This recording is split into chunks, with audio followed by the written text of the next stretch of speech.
Hello again, everyone. I'm Denise Steward, board member of the Southwest Ohio Association for the Education of Young Children. We call ourselves SWOAEYC for short. We're interviewing another family child care provider because this year during National Black Child Development Week, we are spotlighting family child care providers because family child care is the number one choice for families for out-of-home care for their children. Today, we're going to be talking to Traci Poellnitz, who is a family child care provider in Cincinnati, and she is also the president of the local union that represents family child care providers. Welcome, Traci. Why don't you tell us a little bit about yourself? Hello, thanks for having me. Well, thank you for the introduction. As you say, I'm Traci Poellnitz. I have been in the world of family child care for over 28 years now. I have a 5-star rated program and I'm located in Cincinnati, Ohio. I do various other things to advocate for families and child care. One being is that I am the president of the union, so I get to connect with all the other family child care providers, and we're able to have a hub or a think tank where we're staying on top of different topics, issues, and things of concern. I also join a lot of boards with CPS, workforce development through Cincinnati Preschool Promise. And I am a council of recognition. I am what they call a PD specialist, which means that I go out to various different settings and I evaluate candidates who are trying to earn their CDA, which is their Child Development Associate. So those are the various things that I do in my community. Well, excellent. Thank you so much, Traci. Okay, now what part of Cincinnati is your program located in? I am located in the historical part of Walnut Hills. Wonderful. Okay. And you've been doing this for 28 years. That's a career. Okay. Yes, it is. It has been my passion.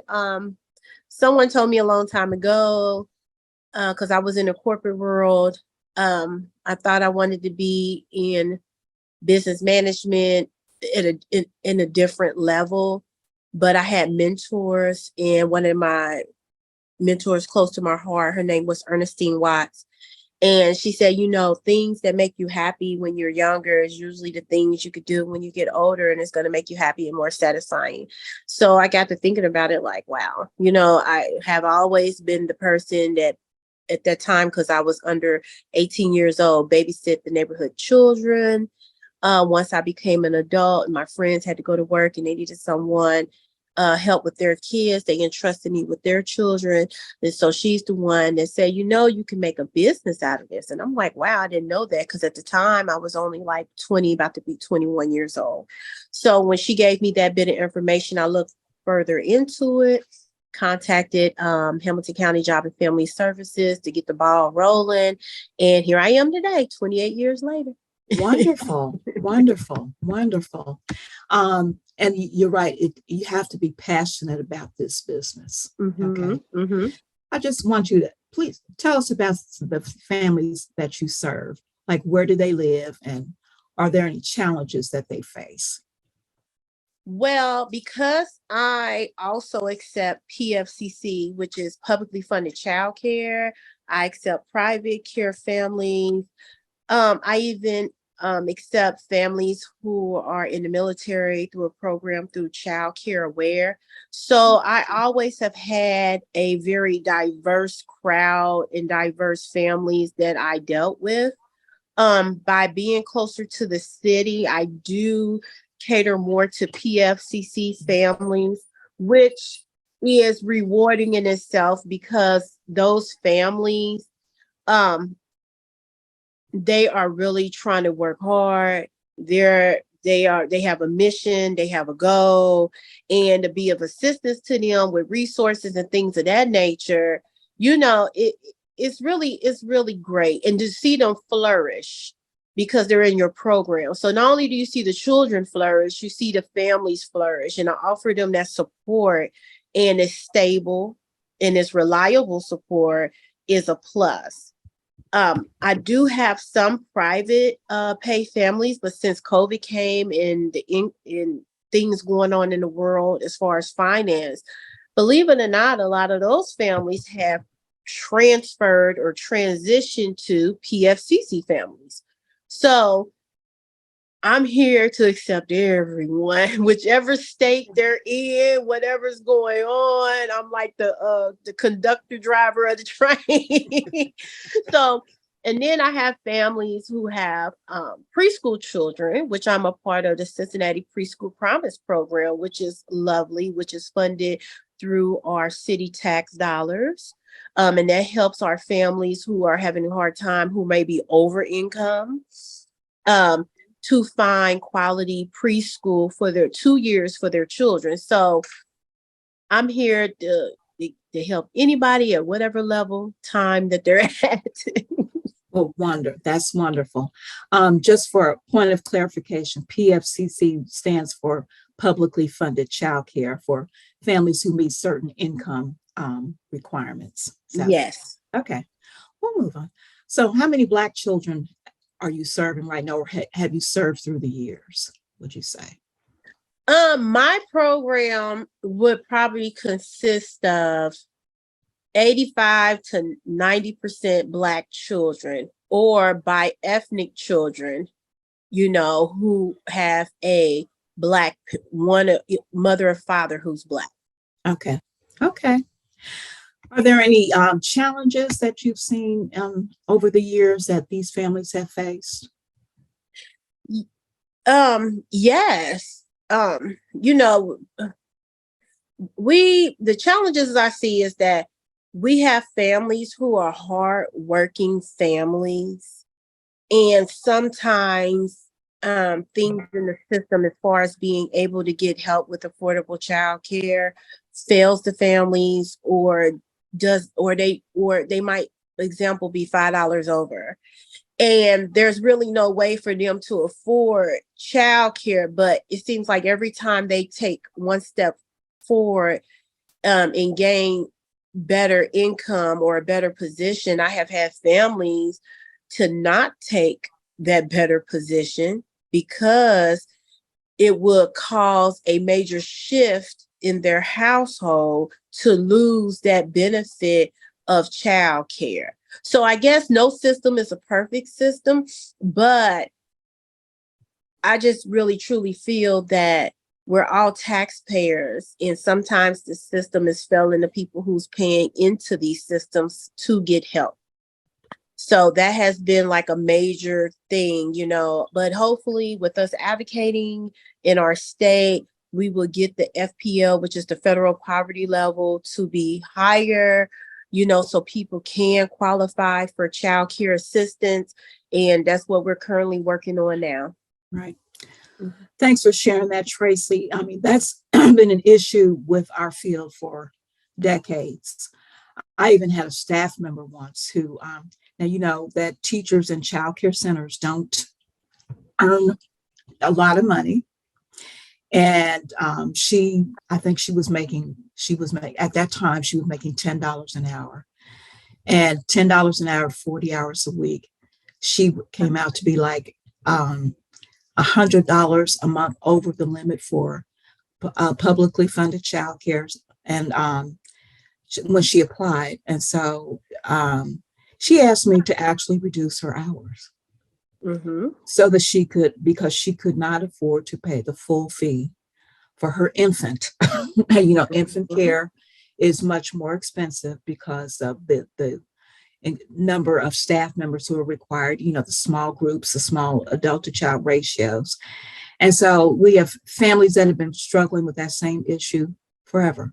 I remember one family asked her, declined to get a raise because that would have put her over the limit, and she couldn't afford to. So it's been a challenge for many. Yeah, most definitely. And being able to, the struggle is real because, most of the times a lot of people don't understand that our programs, I call it like a ghost ship. Like there's no, we're running programs for the public, but we're not actually making a living wage. Right. That's true. And people don't understand that our programs, we need every part of, um, we need food, we need water. Like we utilize everything imaginable to run. And Very. when you're, even if you're not making that overhead, it's really tough. So for us who have staff, like my program, I'm able to have staff. I might have to go without paying myself to make sure that I pay my staff. Or my staff becomes, they love it. They love what they do. You have people who are very passionate about the work, but they just can't afford to stay in the work because what we have to pay is not enough. And now we're competing against McDonald's, who has signs up coming in the door, $15, $18 an hour. All these other major companies, you can start off $20 an hour. And we just can't support that. And especially if you have a program that your income that's coming in is either 80 or even 100% publicly funded childcare reimbursement. The reimbursement is so low and people don't understand that. So it's a very selfless commitment. And, for us who stay, we're very passionate about it. We really believe in it. We're here for our families and our children because we want them to succeed. And it's very rewarding, but it's tough. Oh, I totally understand. I just recently retired after 47 years in the field, and we've been fighting the same fight since I was a preschool teacher. Yes. So, and but those of us who stay in it for the long haul are committed to the work because we have that passion for helping these children get off to a very good start so that they can be successful once they leave us, and also to help their families to be able to get whatever that they need. Exactly. Okay.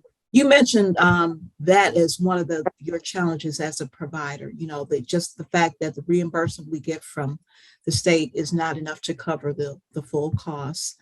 And you mentioned your inability to maintain some of your staff because the pay is so low, they can't stay with you. And we know the continuity of staff is so important to the children and the families that you serve. Are there any other challenges that you personally as a provider have faced through the years besides those? Well, those are always the main ones. But here lately, I'm gonna say the demographic, the landscape has changed after COVID, and we're still trying to work that out. Like it's a wave. It just doesn't start one day and everything goes back to normal the next day. It's a wave effect, So however you catch that wave, and right now, we have a lot of parents because things change so that we at a point were not being utilized as much, if that makes sense. So now things are starting to pick back up with phone calls and families starting to need us. But and I've been asking several of my providers all through the city, like, well, how's your ratio? How's everything going? Because we have a lot of families who are staying at home with their children and trying to work, even though we know developmentally it's better for them to come to a quality program so they can interact socially, they can get the curriculum that we have. So it's getting that message out to the next generation, how important it is to have your children in a quality program. And I know it's hard because with COVID happening and a lot of people are paranoid and, and I respect that. But, the children that we are seeing, a lot of them are nonverbal, and I even asked teachers who are working in the school system, and they're having the same issue as well. So that has been a challenge because now we have a new generation. I've been in this for a long time. The children that I first kept, oh my goodness, they're either halfway through college or they're graduating college. So we have a whole new slew of parents with a different ideology, about things and about life. So if we can just let them know how important it is to have your child in this environment, yes, I understand your worries, but it is more, it's more, it's better to have them in an environment with their peers where they're socializing, where they're talking, where they're being read to, where they have that one-on-one hands experience, where we're going outside every day, where they're getting to explore. All those things are part of development. And small children, early learning, they need it like badly. But we need to drive that message home, because I think they're not understanding how valuable it is to have your child in a quality environment, for childcare. So that's another thing that's been kind of like, hey, y'all, it's better for the kids. Come on, bring them. Right. I get that. And I can't even imagine the, what happened in 2020 and 2021 when programs were shut down for long periods of time, and children didn't get to experience what they had been accustomed to experiencing. And I mentioned before that, I felt really badly for those students who were seniors in high school when COVID shut their schools down. Yes. To have all the experiences that you look forward to Yes. last year. And then we hear so much about mental health being a challenge for young children, school-age children, high school students, because of that pause, that abrupt pause in their education and their ability to socialize with other children of their age. Yeah. It's very important. It's very important that they have those experiences. And I'm looking forward to the day when we, quote, return to normal. Yeah, I'm looking forward to, because and the parents, I think, were in a trauma state too, because we had a lot of parents that was like, when you going to be back open? Like, I need to get out of here, because I think a lot of our parents realized how important that we were to them. Yes. Because they had to be with their children. Yes. So that was an interesting dynamic itself. And I'm like, yeah, right. You see, like, what we go through. But right. We're more equipped because we're trained in early childhood development. So, so I had a few parents that was like, oh my goodness, I'm so glad I could, come back, because I was open during those times for our essential workers, but a lot of my parents, they were not classified as essential workers. Okay. So they had to stay at home with their children, and they were the main ones calling me like, can we come back? So yes, it's very important. I totally agree. Extremely. Okay, well, congratulations again for your star rating through Step Up to Quality. I mean, that is no small accomplishment. But tell me, what inspired you to seek a star rating through Step Up to Quality? Well, me and a whole lot of other family child care providers finally were able to be star rated before it was mandatory, because the star rating system was already out there like 6 years or so before we were allowed to be a part of it. So being family child care, even though we're very important, even though it's the first choice for most families, even though it's a historical field that we do, we're always a little bit overlooked. So we wanted to show people that we've been quality. Let's do this. And I remember me, some other family child care providers, we were actually the ones who had to create all those forms on our own. We didn't have any templates. And I said, we the dinosaurs of this thing. We did not have any. I remember we did not have any templates. So now, they have all these nice templates, which is great. But I'm like, wow, we've been doing this for so long, So it was one of those things that we knew we were quality, but in order to be counted, when something like that opens up to family child care, even though in a sense we are all doing the same exact job, it's just a ratio issue. Different, structures have different ratios. So, but we wanted people to know how quality that we were. Like, your child is coming to a quality program. We're doing the same work as any other brick and mortar child care center, or we call them big box, child care center. We're doing the same thing, but essentially, when you bring your children to family child care, it's more catered to like a private institution rather than a public domain because we have fewer amount of children. So everything is catered essentially to each one of those children. I know the quirks of each and every one of my children. I am able to navigate and customize for each and every one of them. I know them as little people. They know me. They call me Miss TT. I know what bothers them. I know what mood they're in, maybe because something is going on. I know all those triggers. I know how to talk to them. So you're bringing your child to a private, customized program. And it's like the boutique of childcare. And I like to toot our own horns because people don't understand that. I'm talking to families face to face. Yes, I do, because I'm a type A program, so I do have staff.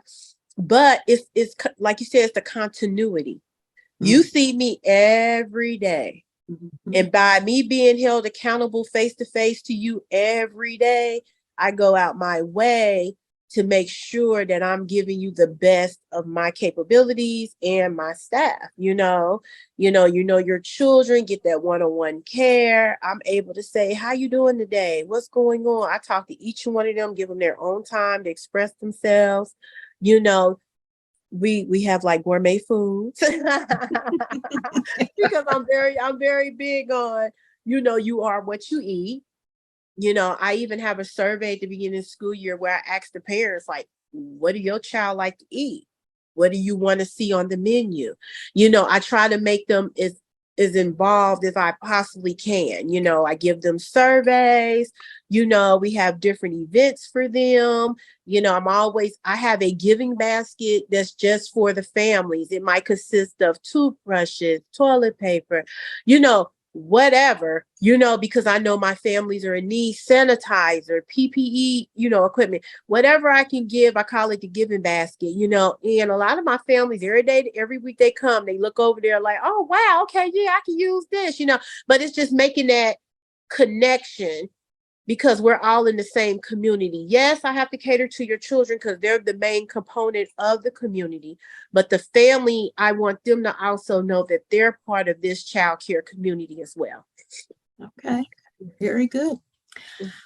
Tell me about some of the resources that you have found as a family child care provider. What resources are available?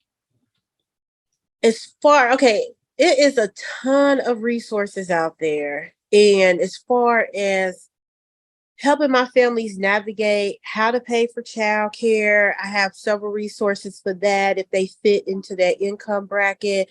If they need help with medical services, if they're going through something that's traumatic, I'm able to give them resources as far as that. Shelter, food, even the resource of using my own equipment, like if they need something printed off, if they need some scanned or faxed to wherever it has to go, I even have, we've did like a food bank during COVID where I actually got food from the food bank and we were sending out boxes every week to our families so they can have, pantry items on their shelf. So we like a bank, even if my kids need clothes, I have clothes. Mm-hmm. So, that's just part of the boutique experience of family childcare. It's like one-stop shop. We try to cater and do our best because we know our families. And our families talk to us. So when they talk to me, even when they're trying to figure out about kindergarten, I have been to so many kindergartens around the area in the community. I'm able to give them information about that, or I give them brochures about it. Or I have told my families in the past, or like this year, what kindergarten I thought would be best suited for their child. Go visit it first. But because I know their child's personality, and what they're capable of, I felt like this would be a good fit. Some children don't do well in a bigger population, so I know this kindergarten might work for you.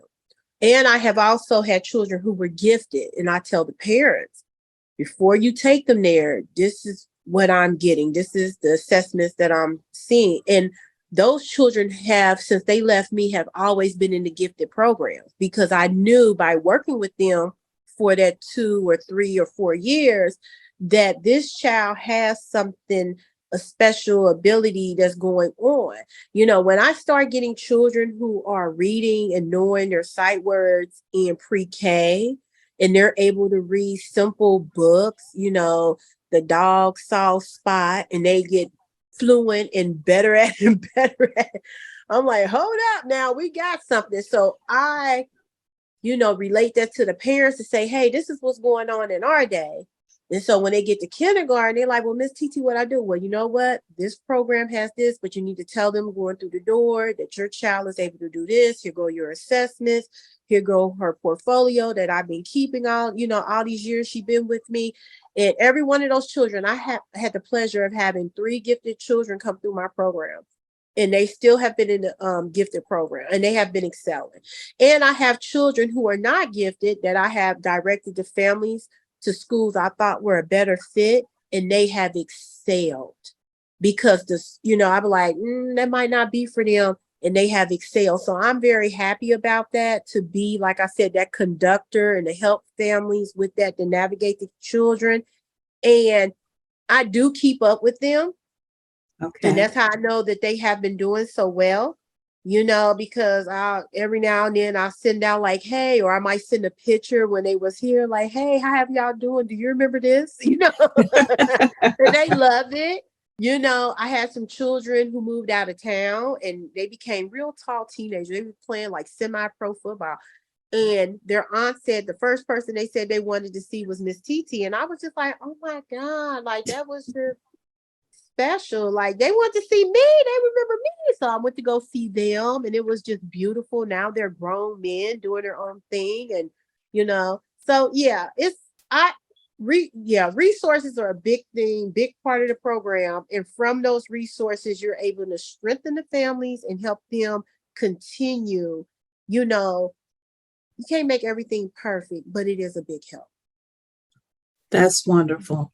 And something else that you mentioned that's so important is that level of trust that you develop with your families. And that trust is strengthened because you're paying attention to what their child is capable of, what their child might need some more of, and you're guiding them to the right places where they can get what they need. That is so important. That is so important. Now, what kind of resources are out there for you, Traci, as a provider? Oh my goodness. You know what? The major resource is, I'm going to say, is my other fellow providers, because we always have our ear to the ground. We're always working hard to make a way out of no way. But I am aligned with Cincinnati Preschool Promise, which is a great program. And you know what? They see us and they hear us. So when we bring things to them of anything that we're in need or concerns about something, they answer the call. And that is just a wonderful resource to have. I appreciate Cincinnati Preschool Promise to the fullest, because no matter what, they have been there for the family childcare providers. And I also want to give a big shout out to 4Cs for Children. That's our major resource and referral agency down here. Their program did some things, and they have done some wonderful things for family childcare, providing us with trainings, resources, making sure that the engagement is there. You know what I'm saying? That we are part of the table, and that we are also seen and heard, and and knowing that we are valuable in the community, so that communication and that recognition, like, this last Providers Appreciation Week, they just sent us all, they brought it in hand. They actually delivered it to the door. They gave us certificates and they gave us a nice gift to say, we appreciate you. Thank you for being a part of the team. You know, thank you for doing what you do. And I thought that was wonderful. And also between 4Cs and Cincinnati Preschool Promise, we were recognized by the city of Cincinnati, you know, during that week, you know, for family child care and, you know, provider appreciation week. And I thought that was awesome. So I'm like, wow, you know, y'all see us, y'all understand what we do, and y'all appreciate us. So, you know, those three things that I named have been like the catalyst to how I function in my business, you know, and it also has been a catalyst of that support you need. Because sometimes you do feel like you're getting beat down all the time because you put in a lot of hours that you don't get paid for. Yes, and it just keeps you uplifted. And I appreciate that. Well, that's wonderful to hear. I heard that from someone else, that those same two resources you mentioned, Cincinnati Preschool Promise and 4C for Children, and the Provider Appreciation Day. Yeah. Yes. Recognition is important. We don't always do this work for the recognition, but it's nice to feel that. And I think it's wonderful, like you've been able to do. You've been around in the field long enough to see the children who came to you as babies and toddlers and preschoolers, and now they're grown and they're living on their own. And just to look at that and say, I had a hand in that. I mean, that's really a special feeling that every teacher, every provider has to have. So, yes, it does. Yeah.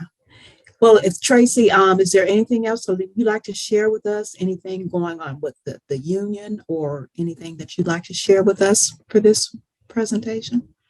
I'm just very grateful and appreciative that you're even doing this and shedding a light into the world of family child care.